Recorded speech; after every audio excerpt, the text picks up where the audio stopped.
to have those readers. Hi, everybody. This is Kathy L. Murphy, the Pulpwood Queen. And the reason why the scarf crown tonight is because I just got back from Tyler visiting family, and it's been raining every night this week, and it poured while I was unloading the car. So I just wrapped a scarf around my head and put on some jewels. So I'm happy to be here. The Pulpwood Queen Hedwitier on is welcoming a wonderful author, second-time author for the Pulpwood Queen International Book Club Reading Nation. And her book, it's Christine Nolfi, and it's A Brighter Flame, hailing from South Carolina, the Charleston area. And we are thrilled that you're here. I used to have a flame shirt. I don't know why. I was looking for it, so I couldn't find it. So I just put on everything orange I could find. Why didn't I think to do that? I always dress for the author, and I always dress for film club. And when Robert Gwaltney was helping me host, and Ruthie Landis, everybody gets busy with their lives, but we would dress up like characters in the movies, and it is so much fun to play, you know. And I just was at my daughter's house, and we played dress up by exchanging clothes with each other, and I came home with a whole bag of really cool stuff. So anyway, tonight we're here with Christine. This is her second book with us, but let me tell you, you guys, as I was going back through this book, just kind of remind myself of some of the things, I was amazed. How many total books have you written? It's a lot, and some series. So how many books? I'm at 16 now, and 17 comes out hopefully around May of next year. I'm about to go into edits for it. Well, you need to get me that copy as soon as you can, because I'm reading fast and furious. We've just been talking about how much you're reading. I said I usually have 5 books going at once. I keep a book everywhere I sit down, you know. How do you keep the plot straight if you're reading that many books? Can you keep it all straight?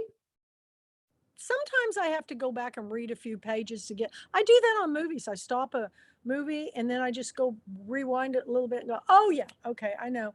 And then I always have to go back and read it again when we have our girlfriend weekend, and I go back and look at it again when we have the interviews. So I'm pretty familiar. People go, how do you remember this stuff? I can't remember anybody's phone number, but I can pretty much tell you who the author is. And most of the time I get the title correct, but I put It's a Brighter Flame, and it's just A Brighter Flame. So thank you for correcting me, and realize that I'm the flawed queen, people. You're perfect. I'm not flawed. Just love books and authors, and I love to share my passion, whether it's our book club or our book and film clubs, which are getting ready to start back up again. And I'm so excited because on our book and film club, I'm bringing in some people involved with films. And I've got 2 coming up, and I'll be announcing those pretty soon on my website. But tonight, I'm going to talk a little bit about you, Christine, because Christine is, she has another Pulpwood Queen author, Boo Walker. How do you know Boo? He did a wonderful He's also with Lake Union. Oh, okay. We have the same publisher. He's wonderful. He's wonderful. I've never met him in person, but he's been able to come when we have Zoom, and we're having Zoom. Are you still there? You froze. I think this is one of those interruptions that maybe she mentioned the storm. So we can just continue to talk. Well, Boo's wonderful. We're with the same publisher. For a while, we had the same editor. I've never met him in person either, but he's fun to work with. Oh, that's wonderful. So when did you connect with him? When did you join your publisher?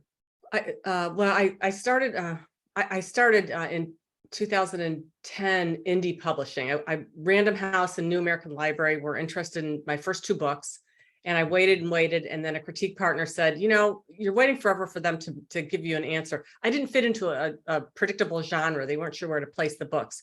So she said, why don't you just drop them online and try indie publishing? And the series took off. So I wrote the 5 books in that series, and then I was contacted by Lake Union, and they asked me to pitch something to them. So now I'm writing my 7th book for Lake Union, which hopefully will be out around May next year. That's amazing. Yeah. I got lucky. You just never know what will hit with readers. And I nearly fell off a chair when an editor just contacted me and said, hey, would you pitch something to us? At that point, I'd given up the idea of having a publisher. So That's when you get one, though. Yeah. That's when you get the best deal of your life, is when you are writing just for writing's sake and Yeah. for your readers. Yeah. Yeah, and I completely did not expect it. And I have a large family, so it was kind of crazy hitting those deadlines, because I'd been independently publishing and just setting my own deadlines. And then, you're in a production schedule and everything you have to learn about working with a publishing house. So that was a learning curve. It's easier now because I've been with them for a while. I think she's back. I think so too. When she comes back, we have two Kathys. She's the host now. That's now great. Is she back in? Kathy, we held it together until you returned. We did. Jenny, can you hear me okay? Okay. Yeah, I can hear you. Okay, well, just pray that doesn't happen anymore, but it's terrible out. But I also wanted to ask you, when I was looking for pictures to put up on your website, you had a picture of this pie with your book. Now, The pie lady. The pie lady. Does she send you the pie? I wish she would. She's on Instagram. I don't know. I'm thinking I don't this know is where the she's- coolest thing, but if you don't get to eat it, it's like a ripoff. No, and who gets to eat all pie those was- pies that she makes? I mean, She's the pie lady on Instagram, and she does Yeah. the most fabulous pies and cakes for books. I've seen her do Marilyn, Simon Rothstein, everybody, but Carrie Ann King blurbed your book, and but for those that don't know, or Christine, her last book, The Passing Storm, was one of our picks last year, and Publishers Weekly called it tautly plotted, expertly characterized, and genuinely riveting. The Road She Left Behind, a top book club pick by Working Mother Oh, and I don't have that. Parade magazines, and you're the award-winning Sweet Lake series. So you got Sweet Lake, The Comfort of Secrets, The Season of Silver Linings, and other titles. 16 books, you all. And I remind every author who listens and every book club reader that listens that our author, Lisa Wingate, did not break the glass ceiling on New York Times bestseller till her 30th book. Before we were There's yours. hope for me. She sold, I think, over 2 million of her 30th book. And Jamie She didn't Ford, make New York Times until the 30th book. she would get, I think, on there. But I mean, when she wrote Before We Were Yours, it just went whew. And Jamie Ford, we've been with him since the very beginning, and he sold film rights and everything, but it wasn't until his latest book, that The Many Lives of Afong Moy, that he got picked up by Jenna Hager-Bush to be go to film rights. So, I tell people it's the ones that persevere, that stick with it. And most writers that I've interviewed in not just my 24 years of doing the book club, because I was a book club publisher's rep, I was a bookstore owner, I was a bookstore manager, I was a bookstore children's bookseller, event coordinator. I've worked on every side of the book selling table. Most of the authors I've talked to, they write, Christine, because they're compelled to do it and nothing's going to stop them. Is that the case with you? Yeah, absolutely. Yeah, it's something you have to do. You try not to take the negative reviews too seriously. I've been fortunate that I've had wonderful editors. It's easier when you're independently publishing. You can pick your editors and fire somebody if you don't like them. It's a little different with a publishing house. You got to hope you like your team. And I think I've been very fortunate. I just love working with everybody in the Lake Union team. They've been marvelous. They're a wonderful group. There's a lot of groups that I pick a lot of their authors within them because they are consistent with quality and great stories, and stories that haven't been told before. The biggest problem of reading my whole life is that I read books and I just go, well, I know this person wrote it thinking that it was the most original thought in the world, a time travel novel or something. And I want to say, I can give you 10, 15 books that are similar. In fact, in my book, I said, if you like this story, read these books because they have similar. But now that I'm reading so much international books, I'm finding that other countries, books that are written by authors in other countries, there's some amazing storytellers out there. And Yeah. I mean, and I get It's surprised. wonderful the way it's opening up so that we're And when seeing I what's get popular in other cultures. surprised, I get excited. But I loved your book, and I'm not going to give away any, secrets for the book, but it's about these two sisters who are, they're not full-blooded sisters, but they are like most sisters. And I know your sister's a doctor, and were a lot of the things in this book based upon, did you guys have conversations like they had? Because Oh, my sister's, well, she's a professor, a college professor. yeah, but So I mean, she's Dr. Trish, yeah, but not in medicine. no, I know. But what I'm saying is, did you have conversations growing up as two, I have two sisters, and I have we 4. we are, oh, okay. So, but you have conversations and everybody thinks you're fighting, but you're not. You're just putting your point of view out there, and and now I do it with my daughters, Well, with the characters in the book, I've always wondered, because, having a sister, there's a lot of perceived infractions that you just don't get over. And I wondered, what if you're half sisters? What if you only have one parent in common? And then I was also thinking about, as a parent, because I've raised 4 kids, you don't parent each child the same way. And how is that perceived by the child? They're all different. So it affects your parenting. So I wanted to take those different ideas and blend it into a story. And that was the initial idea for A Brighter Flame. And I think that's perfect for book club discussion. And your second post that you did, where you had the conversation between Val and Blythe, Yeah. I thought that was very clever. I I love that. And I think that authors write the best. I like to hear the author talk, because they do the best interviews, and they also write the questions so they can give the answers they want them to know. Yeah. Because publishers get too literary. And I remember when I first started my book club, they'd say, and these are the book club questions. And I'd read it to them, and they'd all look at me and go, what does that mean? I go, what do you think it means? They go, I don't know. I go, I don't know either. Well, they would be so esoterical that we would just like, this isn't literary criticism. I pick books that are, yes, literary, but the most important things to me is that there's a story that's discussable, and it's entertaining, enlightening, and educating without And being emotional. For me, if it isn't reaching me on an emotional level, it's not a story I want to read. I have to be in the skin of those characters. I want to really experience what they're going through. So That's one of my goals. Let's talk a little bit about you and this writing life. Where did this all, there's a lot of people, you're going to be brand new. Where did you get this idea? This is what I want to do in my life. If you line up 100 novelists, I'm probably giving the answer that 90% of them give. It's the only thing I ever wanted to do. I started reading early and writing early. By elementary school, I was, telling wild stories. By high school, I was on the front page of the Voices literary magazine. I knew I was going to be a writer.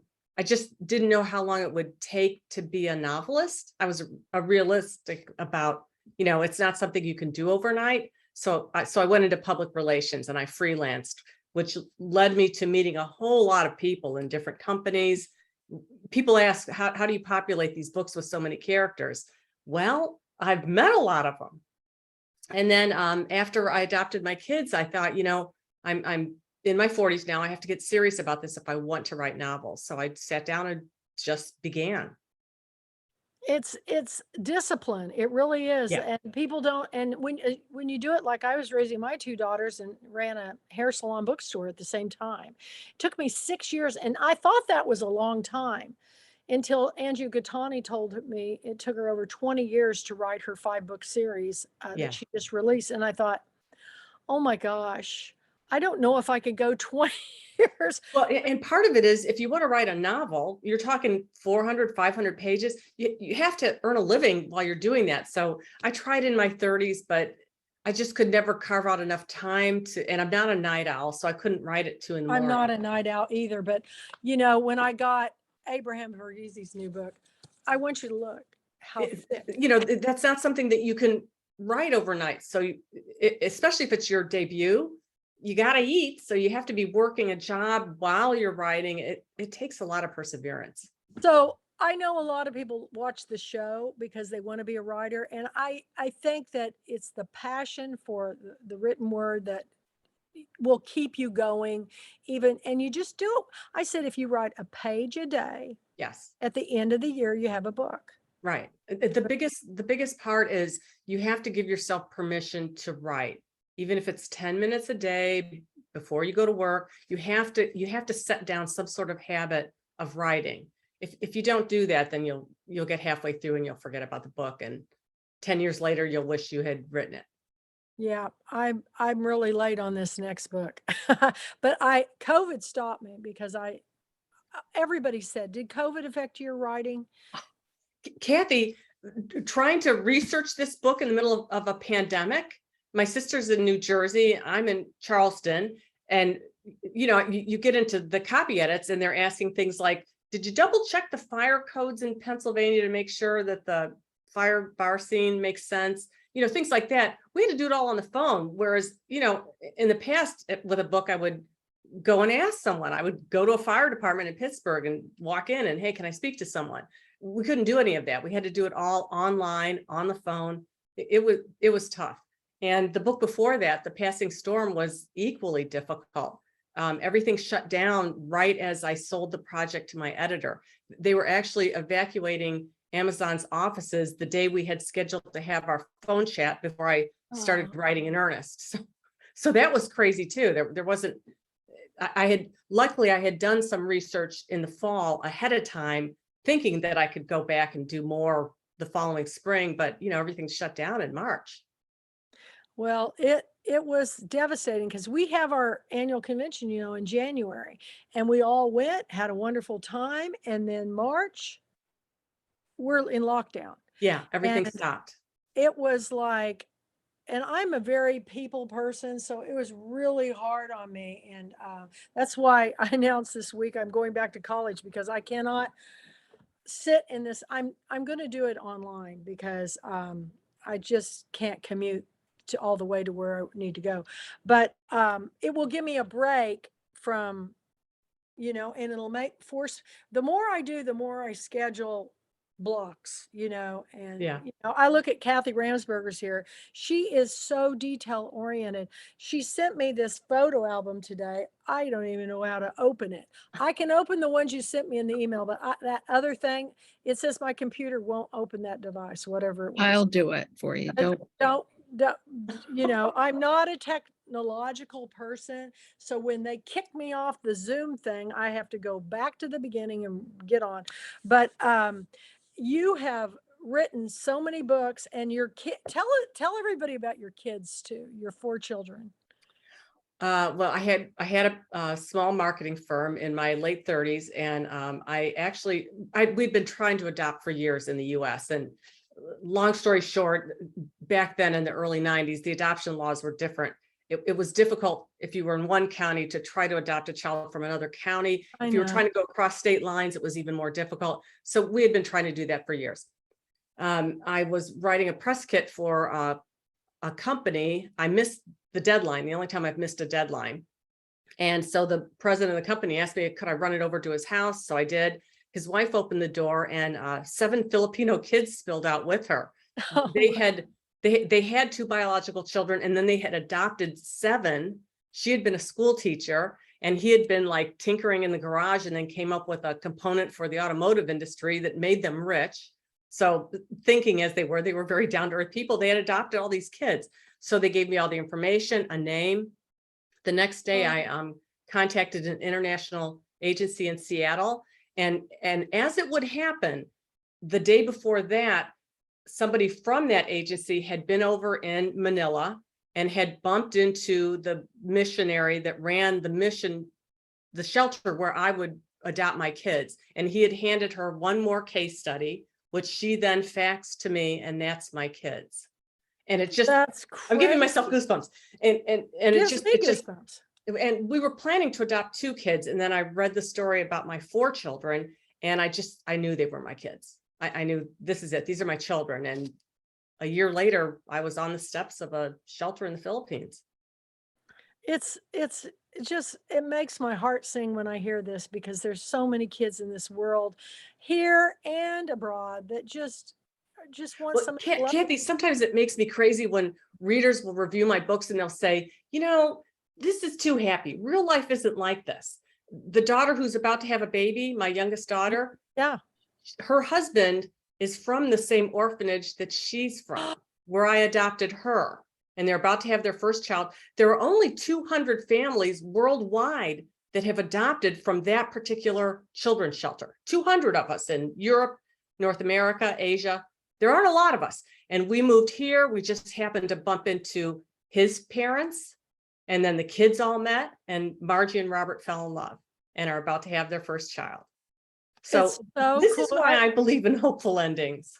I see them. think things are put in our path too. I Yeah. think things are happen, and people always say, "Oh, this happened in gloom and doom," and I go, "Wait for it," Yes, something positive can come from it. because I'm going to tell you, if you just wait for it, everything changes. Because I've Yeah. had so many of those moments the past 30 years. I thought, a tree fell on my house, trees were falling, storms, tornadoes, and I just waited for it, and all of a sudden, it's fine. It's storming every night, but nothing's falling. And when I'd hear the sound, I would run for either the fireplace to get inside of it or a closet.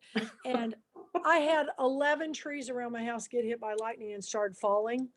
I Oh, live in a no. forest. I've lived through earthquakes, hurricanes, tornadoes, because I grew up in Kansas, but there's nothing scarier than falling 100-foot oaks and pine. And Because you nothing don't, hit the house? oh yeah, they did.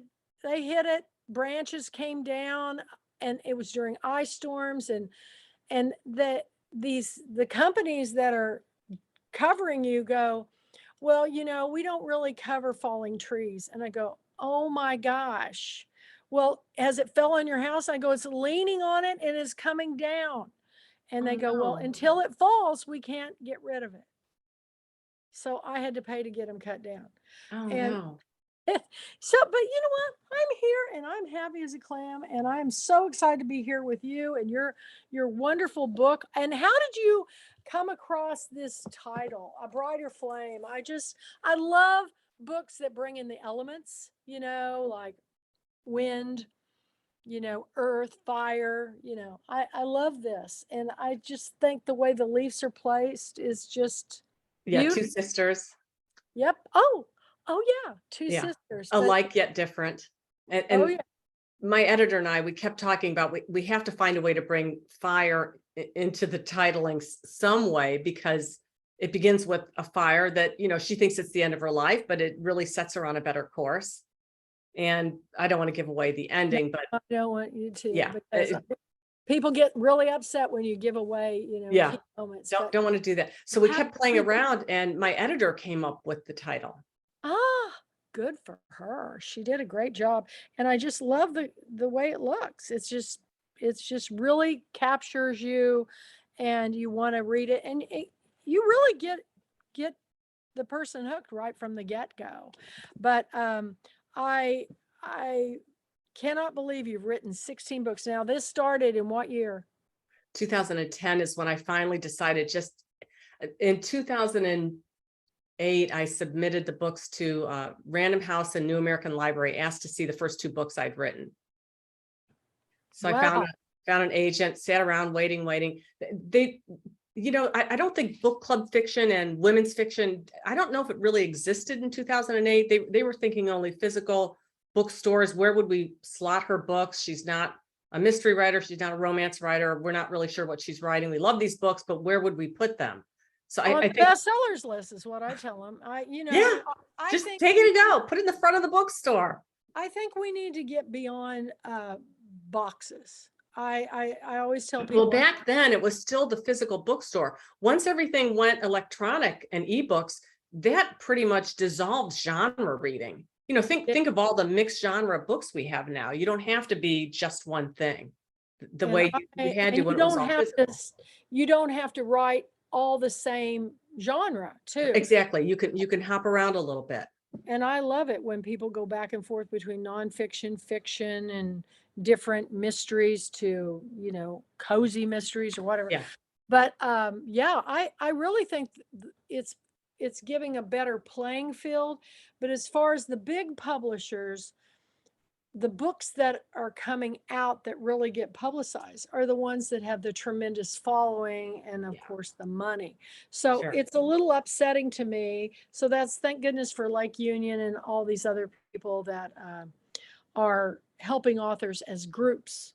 And I Yeah. think that's why our book club is important. We've been picking up so many new members. You guys, I can't even believe it. During COVID, everybody stopped meeting.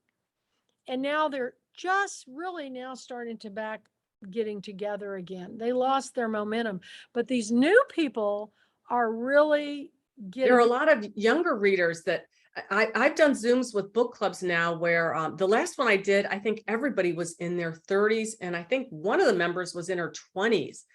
You wouldn't have seen that a couple of years ago. Everybody was usually 40 and up. Right. But a lot of younger people, they got stuck at home. They discovered fiction. So My daughters are in their late 20s and one's in their early 30s.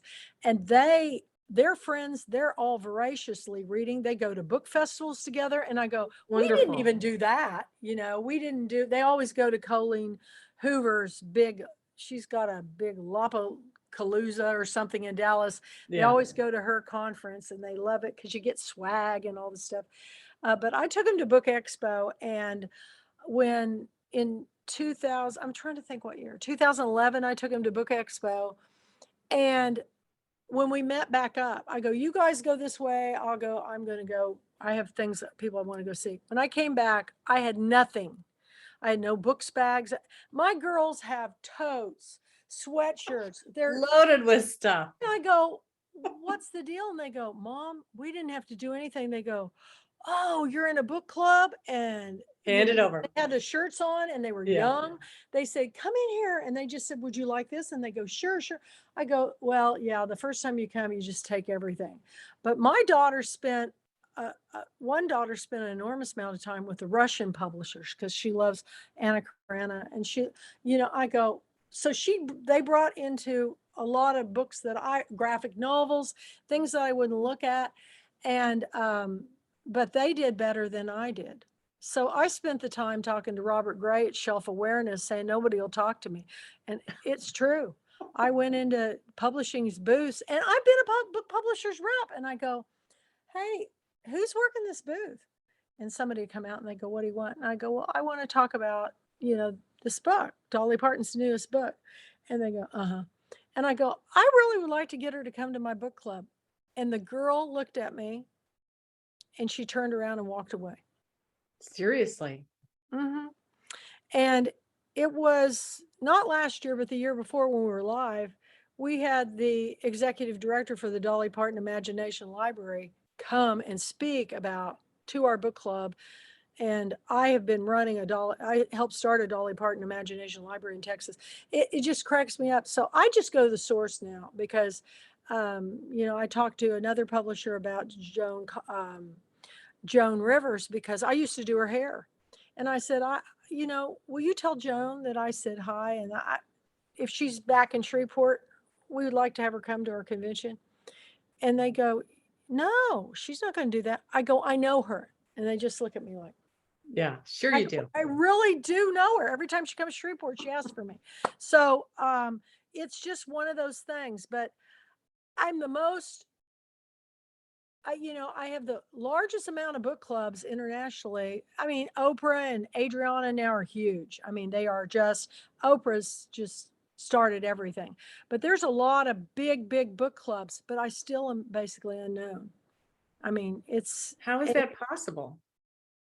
I think there's so much information coming out all at once. Yeah, it's And just I too much. think People that can't grab all of it. I'm now 66, and that's just like the invisible age. You know, once you hit 50, you kind of start. I was talking to I don't feel invisible. I'm 64. no way. Don't even feel remotely invisible. I actually feel like I'm coming into my stride now. Well, That I I did the feel first thing, I raised 4 kids, did that well, and now I feel like I'm aiming to write until my late 80s and live into my early 90s. I figure I'll take a couple years off just to goof off with grandkids. But yeah. I don't feel Well, invisible at all. I feel well, empowered. when I call the publishers, they or email them, they don't return my calls. And I go, I really wanted to read that book. And I do better when I talk to them. So I just get on Facebook and email them and I say, hey, I'd like to read your book. Well, let me send you a copy. I'll get my publisher to send you a copy. Now, if the author asks, they will. But I really try to look for authors that I hadn't, I learned about Jeffrey, who's here tonight, from Robert Gwaltney. And I was trying to think how I heard about Robert Gwaltney. And these guys are go-getters. I mean, I get impressed when an author, uh, you know, doesn't just wait for things to happen to them. Authors that get out there and look Yeah, for the you have to places use to go incentive. You and can't just, create events, because that's what I learned a long time ago. You have to create an event about an author. I mean, look at concerts today. I mean, they make them, used to be, you could just go to a concert and buy a ticket at the door. Do you remember that? That's 70s. yeah, When yeah, I wanted to go hear Bachman Turner Overdrive, we bought our tickets at the door. yeah. Try doing that with Taylor Swift. You can even Or get her my tickets daughter online. she goes, oh, Post Malone's going to be in Dallas. I go, I want to go. She goes, let me check. She goes, Mom, I don't think we're going to get a ticket. I go, man, I think we got tickets to David Bowie in Cleveland at the door yeah, when he you was can- doing the concert where he came out on the big hand and he was singing. you just can't do that anymore. And and a lot of it's COVID and everything, and everything's managed. More complex. Yeah. But anyway, what we hope to do is, here we're picking your books. We hope that everybody's out there in this world sees a brighter flame, Passing Storm, and all of her other books, runs to their computer and orders a copy. And she's got all the links. And up on our blog, though I found your blogs, they weren't on the blog page. They were on the book I'm club sorry. page. Oh, I'm sorry. It happens all the time. People go, yeah, I'll put it on the Pulpwood Queen Presents, and then it'll be on the official book club page. I just post it on the book club page, and then I share it to the blog page. But I'm trying to stay in book mode because I'm about to go into edits, but my daughter's about to have a baby and I can't, I'm like well, totally you're focused lucky on we baby got you mode. now, because once that baby comes, you just stick right But with. Kathy, this is my 3rd grandchild in less than a year. All 3 of my daughters decided, because of COVID, they all put it off, didn't want to have babies in the middle of a pandemic. So all 3 of my daughters got pregnant within less than a year, and we'll have my first 3 grandkids will be in a 1-year span. So I in my wildest dreams, although that fits because I got all 4 of my kids at once. So Yeah. I'm kind of a when it rains, it pours person. Well, my daughter and her husband decided to wait. They were going to have them just like her and her sister, 4 years apart, because it was perfect. Yeah. And then COVID hit. So they go, we don't know what to do. And they go, and then they just this weekend, they said, well, we're back thinking about it. But Yeah. It scared off a lot of young people from having his kids. best friend is, up on the doctor. He runs all the PAs at the big hospital. And he says, you might want to wait a little bit because Yeah. still Not a good time to. everybody's leaving nursing, everybody's leaving teaching, everybody's leaving the menial labor jobs because they found out they had a life when they got to stay home, and they got all the Yes. benefits of, in some ways, they were making more money because they could be with their kids. They were getting government subsidies. And why would you want to go back and be away from your family and then have to pay for gas, travel, clothes, food? I believe the more I stay home, the more money I save. So I get it. I think We have to get out sometime because, we had too much time in our pajamas during the pandemic. We needed to get out of PJs. I never got out of them, but I do now because None of us did. I'm done with that. I Yeah, did it, done. No and more PJs during the day. I get dressed every day, and doesn't matter if I'm going swimming or working out or anything, I'll still get out of those pajamas. In fact, I'm getting ready to throw a bunch of them in the trash. So sick of them. But so are you doing any touring or anything? Have you been doing touring or Zooming? As soon as this book was on the presses, I signed another 2-book contract. So I'm back in the cycle of the first book's about to go into edits. And then I need to sit down after, holding my 3rd grandchild and start working on the next book. So I'm kind of in one of those cycles of where I'm producing books pretty quickly. So That's really great because that's what everybody says when they first start writing a book. The first one took me forever. The second one took me 2 years. And now I actually can get a book out every year. yes, And I go, that seems like a miracle to me. it's a lot of work because I'm a perfectionist. If I write a book, I've written it 20 times. I can't edit on a computer. I edit by hand, which horrifies other novelists. They're like, what do you do? And I then have to print it I out. see the laughing over there. And then when a book is in copy edits, I know this makes me a little too much of a perfectionist. I read the book backwards, sentence by sentence. And always, That's a new. I haven't ever heard that before. yeah, and that horrifies most other writers. They're like, you do what? But I always find some errors that have been missed through all those edits. There's always something. I had, I think, 30 edits on my first book, and it came out and I found 2 errors. And then, You were very fortunate. yeah, I think the average book has like 20. I know. Well, it does now. And so I got the rights back to my book, and all I did was they won't let you have your file because they own the fonts and all the stuff. So you have to have it retyped. So when it came back out, oh, there's tons of errors in it now. And it was, checked and checked and checked. And I go, is the only book I ever knew that came out exactly clean and perfect was John Barrett wrote Midnight in the Garden of Good and Evil, and the editor didn't edit one word. And it was flawless. There weren't any typos nothing. Nothing. It was Really? perfect. It was perfect. I'll have to reread it. And the only thing that happened with that book is they took out the N word. He had, people saying it, and they took it out. And when it got to the 14th printing, they put it back in. Interesting. I thought it was too. And he said, well, it's kind of hard to take out words if that's what it was. It was the first time somebody had ever written a combination fiction, real story. I mean, it was Like in Cold Blood, Truman Capote, kind of the fictionalized a real. yeah. And I had him come back and forth we were friends, and he's supposed to come back for his next book, but last I heard he went to China.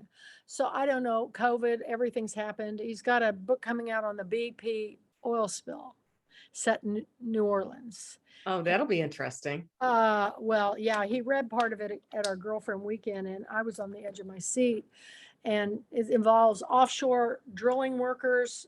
It's an incredible story. I hope he gets it out. It's been a while, but he's a perfectionist. I mean, if you turn in a book and there weren't any edits, none. That's impressive. Well, he went to Harvard Divinity School, and he's very meticulous, and he's just a lot of fun in person. He's got a real almost British sense of humor. He never laughs, except he laughed one time telling a story of mine, which wasn't funny to me, but he was really laughing. But he was amused. Yeah, he thought it was pretty funny, but I was like, oh God.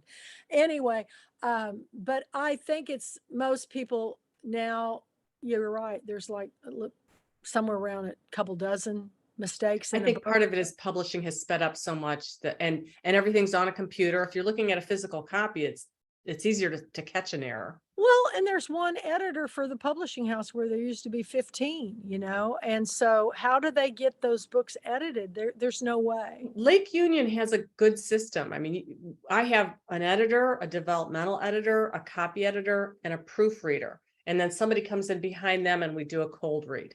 So they actually have a nice system in place where you're handed off from, And it's pretty fast? yeah, it's probably when you submit a book, you're probably 5 months from the printing press.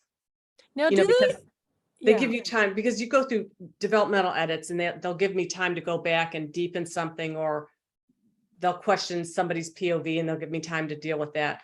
But it's a nice system. They catch a lot, and their editors always make suggestions. They never tell you what to write, but they always make suggestions that improve the book, That's great. which I welcome. I mean, I'm not Oh, me enough too. a Because perfectionist that I don't want to hear somebody else do obviously, that. I'm not perfect, right? Yeah. It's Well, growing flame. some It's writers get a- very emotional about, it's my baby, don't touch it. My baby is perfect. I think it's collaborative. Somebody else is going to have a different view of it, and I want to hear that outside That's view of why it. it's important to talk to readers and have the authors tell their, their story. Did you ever have a time where you just got stuck, or, slow, it wasn't going, or does it seem Well, like, when family life intervenes, sometimes my kids need me more. You have additional issues when you adopt kids. My kids were people when I met them. So sometimes life has intervened. When I signed the first contract for Sweet Lake, 2 weeks before I was supposed to submit the first draft, my son flew off a motorcycle. Hadn't been speaking to me for a year. He was in that macho early 20s stage. And as Providence allows, he flew off and his hands were badly damaged. So I had to help him dress and go to the potty. And I should put that in a book at some point. He'd probably forgive me now because he's in his 30s. But it was pretty funny, because you know how kids sometimes, you're dirt, I hate you. is he a father now? No, not yet. He's Well, doubled out. when your kids have kids, they get it. We just had a Yeah. big conversation about this. They go, "Man, you were like, I was the the tough one. I wouldn't let them do this." And they go, "Why?" And I go, "Because I just don't think it's safe. I don't Yeah. know." And Well, my I had job, laid down the law, no motorcycles. yeah, my Yeah. job is to protect you and to keep you alive, and Right. I want you, and I'm very proud of that. Everybody asks me, well, what's the one thing you want to be remembered for? And I bet you is you being a mother, because that's Yes, the greatest gift in the it world. is. It's more important than any book I can write. The people you Anything. leave behind. People go, it's not your book club. I go, no, it's my kids. I It's your drop kids. everything. Yeah. I mean, And when now my grandkids, they're so yeah, fun. I just had a ball with my grandson. He's so funny. We just had so much fun. We went How swimming. old is he? 4. Oh, that's such a great age. And You every can time tell you him anything, he'll believe it. I'm looking forward to that really gullible phase where I can make up stories and they're He's going to never buy ever anything that comes out of my gullible. mouth. He always look at me, and he does not like to be teased. I go, okay, I tease you because I love you so much. I do. And he goes, no kidding. That's a bad word. I don't like kidding. I go, okay, I won't kid you anymore. And so we made a pact, and he goes, bye, Mama Cat. I love you. Come back. I will. So you're going to be in for a treat. Do we know it's a boy or girl? Not yet. Okay. So Pretty you have soon. 2 other, Yeah, two grandsons. Maxwell was born October 30th and Liam was born December 3rd. so 2 boys, and here you were raised with sisters. Yes, and Now, we but you seem to have be- both boys and girls with your children, right? Yes, I have one son and 3 daughters, and 3 daughters. Were they all from the same Well, family? and Barry has 2 kids, so I no longer think of 4 kids. I really think of our 6 kids. Yeah. So Did I got you. 6 kids. Oh my gosh. we have 5. We have 4 daughters and 2 sons. I had to do the math very quickly. I had 2. I can't even imagine 6. 6 and significant others and sons-in-law and now grandkids. Our house was always called Grand Central Station because all the kids came to our house. I mean, My house is a fun place. mhm. Yeah. It was a lot of fun, and it was big, and we had a lot of kids in and out all the time, and they're just like my kids. So, well, this is exciting. And so the next book, do you have a title for your book or Not yet. not yet? Not yet. Is it in the same type of writing or a different It, story?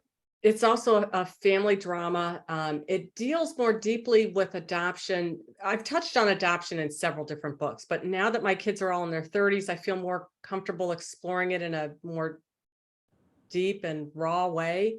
So it deals more with some of the issues of adoption. And that's really interesting right now because when I grew up, there were more kids adopted in my school. I mean, we had That's a lot of interesting. a I don't know if I lot knew of anyone adopted. adopted growing up. Oh, everybody, but it was all very, nobody knew where they came from and nobody was ever told. And my friend Janice, who was a twin, never found her out what happened to the other twin. Never She found her. couldn't ask to have everything unsealed so that she could research?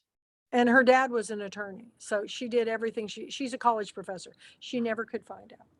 She had a twin and she doesn't know what happened to the twin. No, and It's a she had plot right there. I could work with that. she had twins. She had twin girls. And it's just and then we have a cousin that is adopted and she found out she's not she found out who her parents were, but she found out she's got like 8 siblings. And she was an only child. And now they've all become friends. It's really, but that was Aw. never done. Nobody ever got to meet their real parents. But even today, a lot of families, if they can keep it a secret, they keep it a secret even from their kids. I mean, I've heard stories of people reaching middle age and mom and dad die, and then they find the paperwork and had no idea that they were adopted. I can't imagine doing that. It wasn't an issue for me because my kids are Asian. People used to think I was the nanny. They knew something was going on here. They did not look like me. I have But yeah, even today, a lot of people still, keep it under wraps from their kids, which I think is wrong. my kids, I did think they're curious and they're going to want to know because they want to know who they are and their medical histories. And that was Janice's thing. She wanted to find out medical history and she just. I think there's a deep-seated fear with some adoptive parents that if my child knows they will not love me as much as their biological parents. I really think that that's what kind of circles around in their Oh, I subconscious, know. Yeah, it which does. is nonsense. No, you're always going to love the people who raise you. Well, and the more people you love, the more people you're capable of loving. So sure, love your biological parents. That doesn't make me less of a parent. No. Actually, I Well, go into I'm some of looking that in the forward to book reading too. that book. Yeah, I'm looking forward to Yeah. reading that story. But so is it going to have siblings in it or anything like that? Or It follows a young foster mother who's has become very adept at handling short-term care for teenagers, and she suddenly is placed into an emergency placement of 2 small kids. So she's never dealt with little kids before. So it covers how she emotionally goes through this journey with it's a completely different situation if you're fostering small children versus teenagers. So it's her evolution as they connect, and I can't give too much away. I know I've picked a lot of stories about adoption and orphan trains and everything, but the one that always stuck with me was Somebody Someone by Regina Louise. She's a hairdresser in California and she got adopted when she was in her 30s by a young woman when she went through orphanages, foster homes. It's just, I don't even 100 different places. And finally at one of the orphanages, a young woman tried to adopt her and they wouldn't let her because they thought she was now a teenager and she was only in her 20s and they thought it was like, they were Too much worried like a that sister and not a not why like would a they care sister. at that They were point? afraid they were lesbians, so they wouldn't let her adopt her. And so You're when her kidding. book, I was getting ready to head to my book club in Shreveport, and she called, and she said, "I'm heading to Seattle or somewhere." She goes, "The woman, in the book that tried to adopt me when I was in the thing, she read my book, and she called me."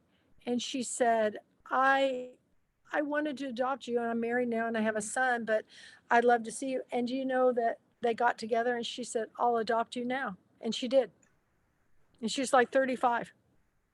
It That's was so made into a touching. wonderful movie. You can watch it on the streaming. It's lovely. And interestingly enough, she was from South or North Carolina. I'm trying to remember. It's been years ago. But the interesting story was that her father was the right-hand man for Barry White. Remember Barry White? Yeah, sure. And so he was rich, her real biological father, but he didn't want her. And her mother got jealous of her. I love reading stories about, and then where there's such magnificent hope, you know, and you know, life is. My kids weren't supposed to live. They had been abandoned in the jungle. It's just by fate that a group of missionaries found them. Marley and Margie, my two youngest, they were 24 pounds and wearing 18-month baby clothes when I brought them to America when they were 4.5. I mean, we lived at the Cleveland Clinic for years, and Jamie and Christian weren't in much better shape. I mean, they had been through a lot of abuse, a lot of neglect. I Did they blew have out the water parents? heater in my house because they were covered in lice and we couldn't get rid of lice. If there's a lice outbreak in an elementary school anywhere in the US, they can call me. I can spot those bugs a Me mile too. off now. I've become a pro at that stuff. I But was yeah, you know, it was just what they went through was horrific. But the way I always frame it to my kids is their parents were very young and their parents probably had experienced the same. Yeah. So they didn't know, you know, abuse begets abuse. If anybody's listening out there, I'm a hairdresser and I had a Girl Scout troop and youth group and kids in school and dealt with lice on a daily basis. You know what gets rid of them instantly? What? You can treat them and do all that stuff. After you do that, dry their hair, flat iron their hair. Oh, what a good idea. Why didn't I ever think A of that? flat iron kills all the eggs and everything. They never come back. We couldn't get rid of them. It took months and I blew know. out the water heater in the house because you have to wash everything. Yeah. The coat, Bedding, the whole sheets. house had to be, yeah. But if you flat iron their hair, you know, that it kills the eggs because they get so hot. You know, they got 400-degree flat irons, and it doesn't matter, you know, if you can, and usually the cleaner the hair is, the more they latch. That's Oh, what a lot of interesting. people. Yeah, The I've done cleaner a lot the of hair, the research more they latch. because they'd come home from school with lice every day, and I was just going, and you know, I could see them on the kids, and I'd tell the teacher, "You've got lice," and they go, "How do you know?" And I go, "I can spot Yeah, a spot 'em mile on- off, I could If tell. I see a kid scratch his head, I'm looking, Yeah. then I'm backing up." But you treat them, and then you flat iron their hair, and then every day they come home from school, I flat iron their hair. Interesting. It was just by freak accident because that's when the flat ironing was real popular. Yeah. People wanted their hair, but yeah. So there you go, everybody. What a crazy thing to share. Well, I'm excited about your book, and I'm really excited that we're sharing this one. Kathy, I'm going to bring you on board. Is there anything you would like to jump in and say? Because she has this wonderful podcast that she does. And do you have any questions or comments? And Jeffrey, too. Thank you, Kathy. I just want to congratulate you on your grandchildren, and Thank you. I'm an adoptive mother myself. My daughter is Chinese American, and I know I'll write her story. I'm waiting for one more year. She got a master's and she just got a great job, and she's going to be in the job a year. And if you had seen her when she was 12 months, or when and actually the elementary school years were just idyllic, right? And then 12 through 15. I know you know what I'm thinking. Oh, yeah. So The I fun don't care if years. they're adopted. I was worried we'd lose her. And so I was going to ask, which book of yours would you recommend for an adoptive mother? And now I know it's the next one. Well, So- or a book I wrote years ago, the last book in the Liberty series, The Tree of Everlasting Knowledge. I love the title. I delved into adoption and abuse in that book. Okay. Ah, I'll have to check that out. Is it available to get? Yeah, it's everywhere. It's the last book in the Liberty series. The earlier books are much lighter, but when I wrote that book, an editor actually told me, you're writing upmarket fiction. Are you aware of that? Which I just was writing to write at that point. Right. Wasn't really trying to analyze where do my books fit. I just love the term book club fiction because it seems to cover all manner of Isn't sin. that a great way to put a book? Yeah. Quit putting them in boxes because I know, because how do you they have mystery, they have romance, they have drama. How do Well, we have to box? Books that writing? start conversations, right? Yes. Yeah, and then the author thinks that they can only go to mystery bookstores or they can only go to Yeah. American. I want more room to just expand and explore and experiment. I want us to read everything from Yes. all, and I love book club fiction, book club nonfiction. That's perfect. I'm going to use that from now on. I think that just pretty much says it all. It's great for book clubs. So Yeah. that you brought some really important things to light. Go ahead, Kathy. Maybe this conversation can take place a little later, but I just want to follow up on what you said about waiting. Because I was first published when I was 16 and I'm almost 65. And I get published, but it's the waiting in between that I'm thinking how much I want to be writing my 80s too.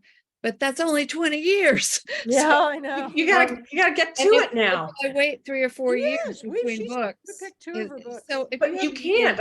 I mean, even as the book that I've just finished writing goes into edits, I'm already starting to plot out.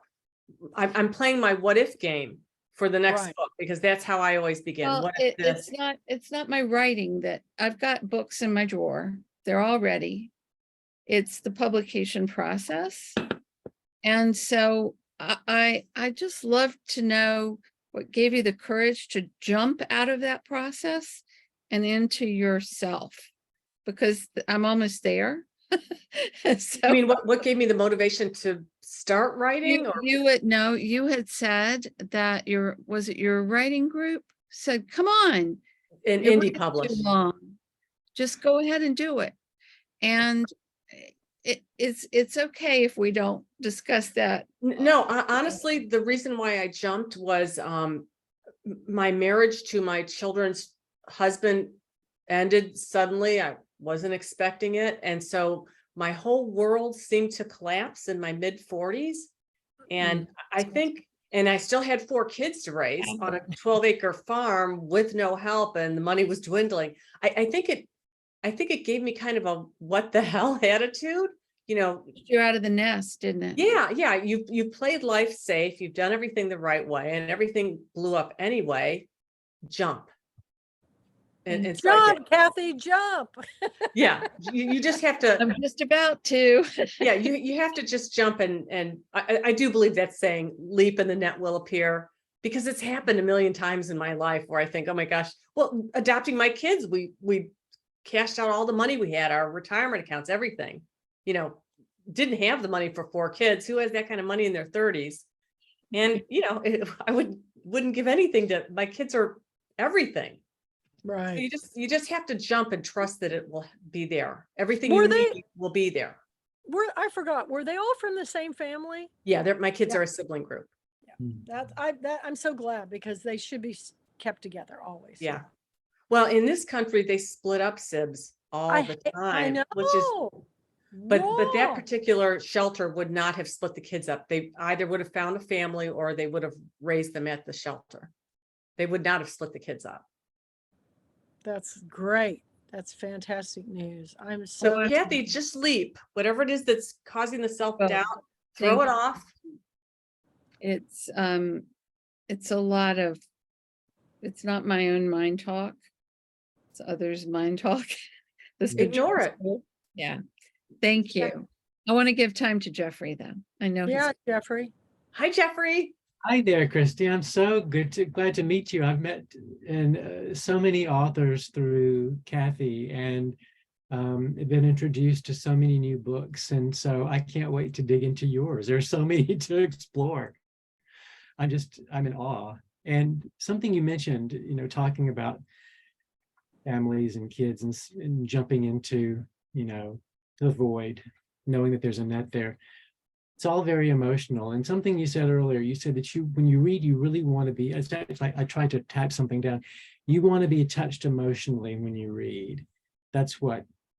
Nobody's ever said that before, have they, Jeff?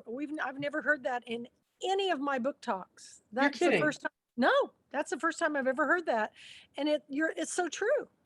You're right, Jeffrey. Great. But how do you write? I don't know if it's a process question or maybe it's just a question from your heart, but how do you write works that resonate with others emotionally? How do you do that? I think I'm a gutless actor. I think if I had the guts, I would have been an actor. So I have to really, how they say they have to get into character. I have to really feel each character that I'm thinking about writing a book about. And then I have to do a first person diary as if I'm that character. And that always yields ideas that I had no idea were brewing in my subconscious. So if I get a what if question and I think, well, I'd like to write about this type of character and this type of character, I have to go into that character and write first person longhand because I'm old fashioned and really just let them talk to me. So, I'm sorry. You create a journal in the voice of that person? Yes. And I go back and I sometimes add to it. Sometimes I wake up at 3 a.m. and go, oh my gosh, and they're talking again. And I have to write that down. So I really have to be in their skin. So when I read books, I want somebody to put me in the skin of at least the protagonist, hopefully some pivotal secondary characters too. So for me, if I'm not getting that emotional experience, and if I don't see that in something I'm writing that I think that will convey to readers, I start over. It has to be grabbing them emotionally. Wow, that's great. These are such great things to learn, isn't it? Yeah. Well, it's fascinating because we all have different writing process in seeing how the different how does yours work? Do you have a set idea down, or how do you begin a book? Mine? Yeah. Well, I'm more of a pantser than a plotter. It sounds like you're a plotter. Yes. So I always start with an outline, but I veer from it. But it keeps me it helps keep me in the world, Yeah. And at some point in the process, I'll go back and I'll sort of redo the outline. So I sort of like tighten it up, but I can never stick to it. I think that it kills the creative process for me. Well, I can't stick entirely to an outline. Like I'll really know these characters when I begin, but you know what this is like. If you don't get to chapter 5 and start typing, and then your fingers take off and you're like, what are they talking about? If they don't shock you with something that you didn't expect. Yeah. Because the reader will be surprised too. If you manage to surprise yourself, you'll surprise the reader also. So I guess I'm a plotter, but I expect some of that pantser to come in. Did you have multiple endings, or just did you have one ending in mind? I tend to always know the first chapter, and sometimes I know the final paragraph word for word, even though I'm not entirely sure how I'll get there. Yep. Middle's the mess. Yeah, the middle, but you want to have some discovery in the middle. Yeah. It's like a puzzle, putting a puzzle together. Exactly. Like you So do I do the border first, and then I work my way in. Yeah. And that's kind I'm of how I do it. beginning, middle, end. Yes. Write my way from beginning to middle, and then in middle to end. Really? I don't outline anything but the beginning, the middle, and the end for the first draft. And then I pants it the way through, and then I go back and outline it and figure out where the gaps are. Oh, that's interesting. It is. Just my Fascinating. process. I mean, it works for me, but it doesn't for everybody. Well, and Well, every book is different. always I don't writing think any two books occur the same way. I mean, No. I've written 16 books now. I think they all evolve in their own fashion. And Like the book that I'm finishing now, I had points of view that I needed to remove. I didn't notice that in the first draft. So I Oh. went back, removed those points of view, and it's a much stronger story now. I just had too many, I was in too many heads. So Mm. sometimes, you have to get that draft done, and then you look at it and then you figure out what's missing. So interesting. I love that. Well, all writers have different processes, but it Yeah. works. That's what makes each book. That's what the voice is, I guess. It's your unique stamp. Exactly. Thank God we're all so quirky. We are, and I have to read it out loud. If it doesn't sound right when I read it out loud, I have to change it. I do too. Because have you'll to- read it and you go, "Ugh, That doesn't sound right. right. That's not Yeah. the way." And so I had a lot of people go, "Gosh, when I read your book, it was just like I was having a conversation with you." And I go, yes, You're like, that makes me so happy. Yeah, Good. yeah. done. Done. Well, if there's one thing you wanted to tell people that we may not have covered tonight, is there something in particular that is important to you that you want to share? If you're an author thinking about writing and you've been dreaming about it, you have to give yourself permission for 10 minutes a day. There are so many people, there are so many wonderful stories out there that will never find readers or end up on the screen. If you Right. feel there's a story, you have to give yourself permission to tell it. And that's building a habit, even if it's 10 minutes a day. Yeah, Because we need these stories. They make us more human. absolutely. Kathy, Jeffrey, anything else? Just thank you. I'm Oh, excited yeah. for your next book, and I can't wait to read The Tree of Everlasting Knowledge. I'm I gonna think get that you'll book. identify with What that a book. great And what title. year did that book come out? Tree came out in 2014, maybe. I should know that off the top of my head, but I don't. Wow. And see, that's another thing. People go, "Well, that's an old book." And I go, "It's new to me." I mean, sometimes I pick an old book and sometimes I pick a classic. I mean, I throw in I try to keep everybody on their toes. A good book is a good book no matter when it's Absolutely. like To Kill a I discover Mockingbird books gets that were written new years ago all the time. audiences every day. So it's called The Tree. Of Everlasting Knowledge. Man, that's a great title. Thank you. We're the Pulpwood Queens and Timber Guys. I mean, The Tree of Yeah. Everlasting Knowledge. Of Well, Everlasting Knowledge. let me check that book out. Okay. Well, thank you for joining us. We've actually run way over, but Thank you for having me. Well, thank you. And everybody, please, if you're listening to this on YouTube, go to the Pulpwood Queen blog on Facebook, Pulpwood Queen Presents blog on Facebook, because she's got 2 wonderful conversations there, and you can keep commenting, and she'll look every once in a while in on it. And if you have any burning questions, how would they reach you? Christine at christinenolfi.com or my website. There you go. And I'm pretty sure you have it mentioned on the blogs too. So, Yes. or get in touch with me and I'll get you in touch. Kathy Ramsperger, you guys should have a conversation sometime down the road. Yeah. I agree. I'd love Maybe after the baby comes, because she's got 2 weeks to get ready for this brand new one. I'm so That's a excited for you. priority. Please tag me when the baby's born. So I will. I put my 2 grandsons on my Facebook page yesterday, and I don't know. I think they have 600 likes now. Yeah, I always feel if I put Maxwell up, I have to put Liam. If I put Liam up, I have to put Maxwell, because they're both, around the 6-month stage. They're just so freaking cute. I know. I had to put him up there today on my page because we went all over the University of Texas campus, because his mother and dad and my youngest daughter and I were all in college at the same time at UT Tyler. Oh, how And nice.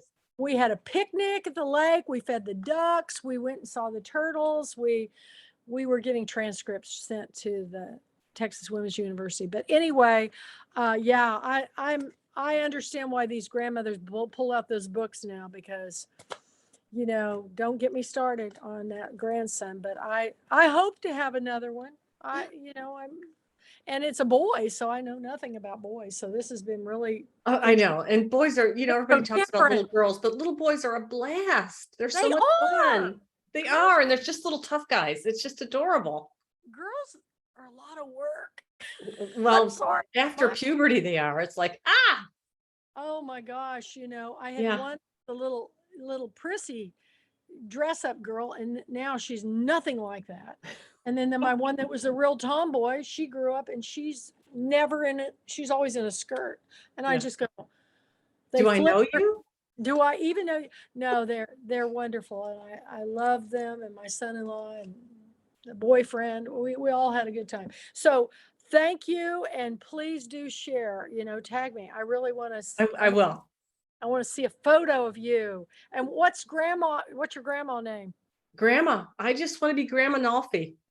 Easy, That's easy what I peasy. said. And they go, well, he's already got a grandma. That's Toby's mom. I go, well, I'm a grandma. And they go, I "You're going just, to be well, Mama his Cat." other grandmother has a Filipino nickname. I can't remember what it is. It's adorable. So Grandma wasn't in competition. I grabbed it, took it, holding on to it, Well, they not named me giving it Mama back. Cat.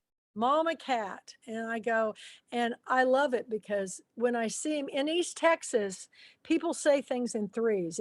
All right, all right, all right. Matthew Yeah. McConaughey. Well, when he sees me, he goes, Mama Cat, Mama Cat, Mama Cat. He says it 3 times and throws his arms out.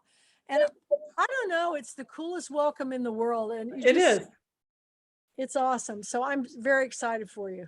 You're going to have Thanks. the time of your life. And grandpa's grandpa too. Yeah, Grandpa's grandpa. Well, my husband's grandpa and my kid's father is also grandpa. And I just said, kids, you can have 2 grandpas. It's cool. Yeah. Not a problem. So they're both okay with it. So yeah, grandma, grandpa. Grandma, grandpa, those are Yeah. good. All right. Well, thank you, Chris. I just love everything you've told us tonight, Christine, and I'm just so excited about. And everybody, get a brighter flame. It's up on the official Pulpwood Queen site. She's got all the links to ordering the book, and we're gonna look into the Tree of Everlasting. Knowledge. Yeah, I love that book. It's one of my favorite books. Okay. Kathy, we'll have to compare notes. Okay. Jeffrey, thank you for joining us. Are you back on the road? I am. I'm at home now, but I have an event on Thursday, and next week I'm out again, and so I'll be in the Atlanta area in July. I've got things lined up for the rest of the year. It's really Well, let me know, and post. You can always post it on the book club page, and I'll approve it. But if I see them, I'll post them. But sometimes I just, there's so many. so much I out mean, there. oh And if gosh. any of you ever get to Charleston, love this town. It's a fun town. I have a really. Do you know Marianne Henry? I don't think She's so. one of my dearest author friends, and she lives there. Does And- she? Yes, and she's lovely. You need to connect her. She's on Facebook, Mary Ann Henry. She's blonde and she's fabulous. Henry. Mary Ann Henry. And then you do know about Sherry Staunch up at Somerville, right? Yes, I think we've talked online. She runs you the Street Books. bookstore. Yes, Yeah. yes.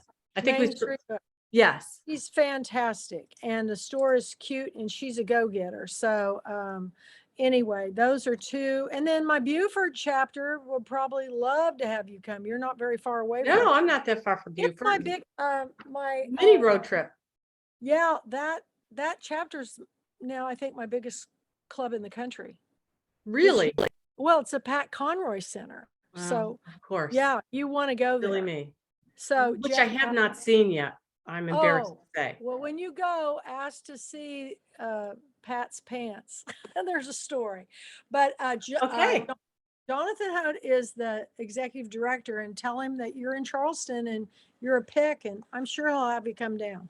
So, I heard that Pat never wrote on a computer, that he wrote everything Oh. longhand, he wrote everything on yellow legal pad, which makes me feel better. and he wrote on My the first drafts are handwritten. All my first drafts are handwritten. Yep. The entire draft? I don't For do it. you. I can't, my handwriting, I can't even read it. Look like I'm a doctor, but he would write it, then he'd put it at the bottom of the steps, and then Cassandra would type it for him. They were the cutest couple ever. And if you ever go to their house is a library. I don't even know how many books. There's so many. It's like going in a library. There's stacks, and it's awesome. It's right The there. only on way, the- well, look at Jeffrey's background. I want his bookshelves. I Yeah. love that. I have Isn't a it few cute? uncles in the basement. It's so, I went away And for see, a bit. Red Clay Susie is his book, and he's coming up in the queue. That's his book. Can we have the bookshelves? Would you build some in my office? I actually have a baby crib over here. I dragged it out of the way so nobody would see. Fill it full of books. They can't fall out. Pull them out when the kids are here. Well, not Just when give they me come a over. sec. I'll get those books out of there. I have books stacked all around me all the time in every room. So anyway, well, thank you all for joining us. I'll get it downloaded tonight and it'll be up in the morning on the Pulpwood Queen Presents blog page and on the official book club. And I usually share it on all the other social media too, like LinkedIn and Twitter and all that. So, and you can share. Hopefully we'll have people watching it for a long time. I mean, people still go on and watch some of the ones from the very beginning. So once they're up there forever. So get everybody, join, subscribe, because the more subscribers I have, the more people, the more they elevate your site to be Right. seen. They make So it I'm more trying to visible. get all my book club, if all my book club members would just click subscribe, it's free, I would be there, but I can't get them to click it. I don't know what. Click. It costs you nothing. Easy. So get your friends to do it. And we'll see you down the road, Christine. And I hope you're going to come to our girlfriend weekend, because you're going to be up for the bonus book of the year. And let me tell you, some of the bonus books of the year that have won have been Jeanette Walls and Jamie Ford. And I mean, you're up there with some pretty big people. So keep writing and we'll keep reading your books. Okay. Thank you. Thanks, It's everyone. all about the story. Bye, Jeffrey. Bye, Kathy. Bye. Bye. Bye. Thank you. Thank you.